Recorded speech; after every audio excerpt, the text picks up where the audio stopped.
وہ تمہارے ہاتھ آ جائے۔ اور اللہ چاہتا تھا کہ اپنے فرمان سے حق کو قائم رکھے اور کافروں کی جڑ کاٹ دے، تاکہ سچ کو سچ اور جھوٹ کو جھوٹ کر دے،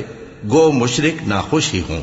جب تم لوگ اپنے پروردگار سے فریاد کرتے تھے تو اس نے تمہاری دعا قبول کر لی اور فرمایا کہ تسلی رکھو، ہم 1000 فرشتوں سے جو ایک دوسرے کے پیچھے آتے جائیں گے تمہاری مدد کریں گے۔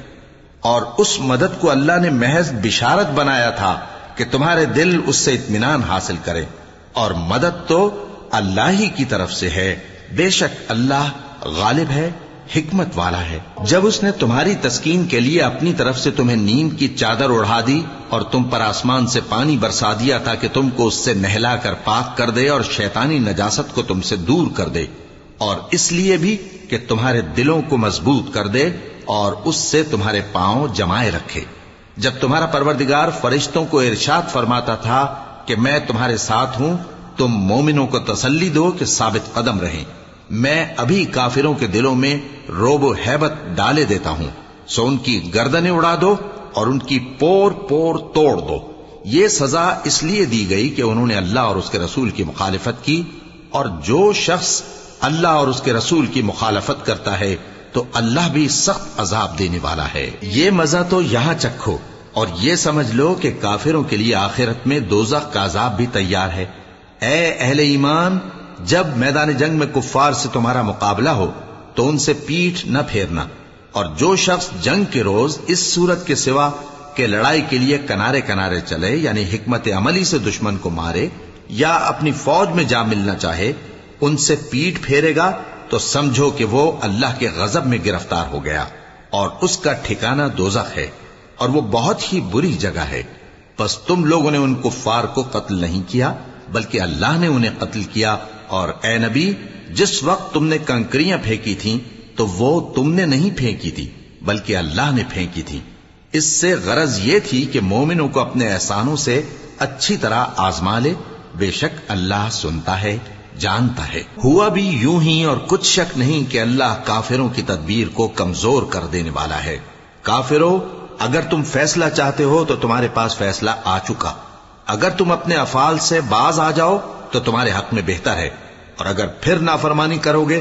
تو ہم بھی پھر تمہیں عذاب کریں گے، اور تمہاری جماعت خواہ کتنی ہی بڑی ہو تمہارے کچھ بھی کام نہ آئے گی، اور اللہ تو مومنوں کے ساتھ ہے۔ اے ایمان والو، اللہ اور اس کے رسول کے حکم پر چلو اور اس سے روگردانی نہ کرو جبکہ تم سنتے بھی ہو، اور ان لوگوں جیسے نہ ہونا جو کہتے ہیں کہ ہم نے سن لیا مگر حقیقت میں نہیں سنتے۔ کچھ شک نہیں کہ اللہ کے نزدیک تمام جانداروں میں بدترین وہ بہرے گونگے لوگ ہیں جو عقل سے کام نہیں لیتے، اور اگر اللہ ان میں خیر کی طلب دیکھتا تو ان کو سننے کی توفیق بخشتا، اور اگر یوں ہی انہیں سنوا دیتا تو وہ منہ پھیر کر بھاگ جاتے۔ مومنوں، اللہ اور اس کے رسول کا حکم قبول کرو، جبکہ رسول تمہیں ایسے کام کے لیے بلاتے ہیں جو تم کو زندگی جاوداں بخشتا ہے، اور جان رکھو کہ اللہ آدمی اور اس کے دل کے درمیان حائل ہو جاتا ہے، اور یہ بھی کہ تم سب اس کے روبرو جمع کیے جاؤ گے۔ اور اس فتنے سے ڈرو جو خصوصیت کے ساتھ انہی لوگوں پر واقع نہ ہوگا جو تم میں گناہگار ہیں، اور جان رکھو کہ اللہ سخت عذاب دینے والا ہے۔ اور اس وقت کو یاد کرو جب تم زمین مکہ میں قلیل اور ضعیف سمجھے جاتے تھے اور ڈرتے رہتے تھے کہ لوگ تمہیں اڑا نہ لے جائیں، یعنی ختم نہ کر دیں، تو اس نے تم کو جگہ دی اور اپنی مدد سے تم کو تقویت بخشی اور پاکیزہ چیزیں کھانے کو دیں تاکہ اس کا شکر کرو۔ اے ایمان والو، نہ تو اللہ اور رسول سے خیانت کرو اور نہ اپنی امانتوں میں خیانت کرو، اور تم ان باتوں کو جانتے ہو، اور جان رکھو کہ تمہارا مال اور اولاد بڑی آزمائش ہے، اور یہ کہ اللہ کے پاس نیکیوں کا بڑا ثواب ہے۔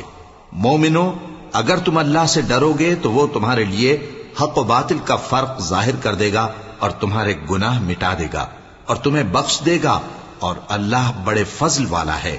اور اس وقت کو یاد کرو جب کافر لوگ تمہارے بارے میں چال چل رہے تھے کہ تم کو قید کر دیں یا جان سے مار دیں یا وطن سے نکال دیں،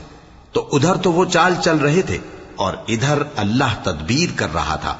اور اللہ بہترین تدبیر کرنے والا ہے۔ اور جب ان کو ہماری آیتیں پڑھ کر سنائی جاتی ہیں تو کہتے ہیں یہ کلام ہم نے سن لیا ہے، اگر ہم چاہیں تو اسی طرح کا کلام ہم بھی کہہ دیں، اور یہ ہے ہی کیا، صرف اگلے لوگوں کی حکایتیں ہیں۔ اور جب انہوں نے کہا کہ اے اللہ اگر یہ قرآن تیری طرف سے برحق ہے تو ہم پر آسمان سے پتھر برسا یا کوئی اور تکلیف دینے والا عذاب بھیج دے. اور اللہ ایسا نہ تھا کہ جب